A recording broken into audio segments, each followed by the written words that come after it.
আজ বাড়িতে থেকে মনে হলো কিছু একটা তৈরি করা যাক। তো আমার কাছে এই পুরনো চুড়িটা ছিল, আর এই থ্রেডগুলো অনলাইন থেকে কিনেছিলাম একটা কাজের জন্য।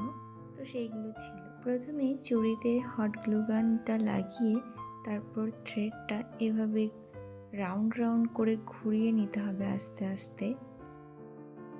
আর এটা যাতে খুব ভালো সিকিউর হয় তার জন্য আমি মাঝে মাঝেই এই হট গ্লুটা দিয়ে দিচ্ছি। খুব দ্রুত আর খুব সহজে এই চুড়িটা কিন্তু বানানো যেতেই পারে। আর এটা পুরোটা এভাবে রাউন্ড করে ঘুরিয়ে শেষে কিন্তু গ্লুর মাধ্যমে এটা খুব ভালো করে চেপে সিকিউর করে নিতে হবে।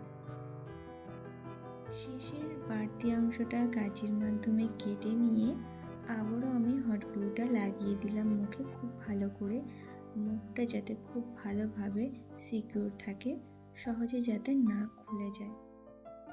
আর এই তো কমপ্লিট 5 মিনিটের মধ্যে হাতে তৈরি ব্যাঙ্গলস। কেমন হলো তোমরাই দেখে জানিও। নেক্সট চুড়িটা বানানোর জন্য এরকম সিটি গোল্ডের পুরনো চুড়ি কিন্তু আমি ইউজ করেছি। ফেব্রিকটাকে পুরোটা এভাবে সেলাই করে নিতে হবে উল্টোভাবে। আমি এখানটায় সোজা করে দেখিয়েছি। আর তার জন্য আর দরকার উলটা ফেব্রিক থেকে একটু বড় নিতে হবে। এরপর যে সেলাই করা হয়েছে সেটা আমরা আবার সোজা করে নেব।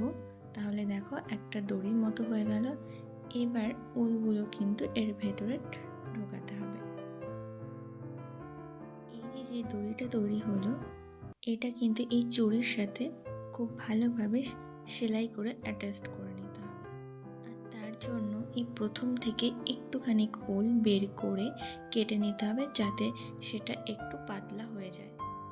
আর সেলাই করলে যাতে খুব ভালোভাবে এটা সিকিউর থাকে।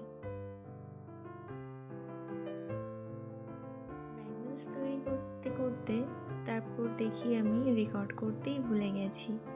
তাই অন্য দুটো চুড়ির সাহায্যে আমি দেখানোর চেষ্টা করছি এখানটায়।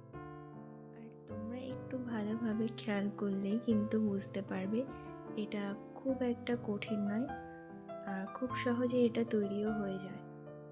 প্রথমে ফেব্রিকটা দুটো চুড়ির মাঝখান থেকে সেকেন্ড চুড়ির উপর থেকে নিয়ে এভাবে ক্রিস ক্রস করে কিন্তু ফেব্রিকটা দিতে হবে।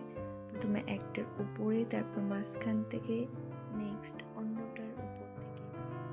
আর উল দেওয়ার কারণটা হলো যাতে এটা একটু মোটা ফুলে থাকে। ফেব্রিকটা না হলে পাতলা থাকবে, চুড়ির লুকটা খুব ভালো একটা আসবে না।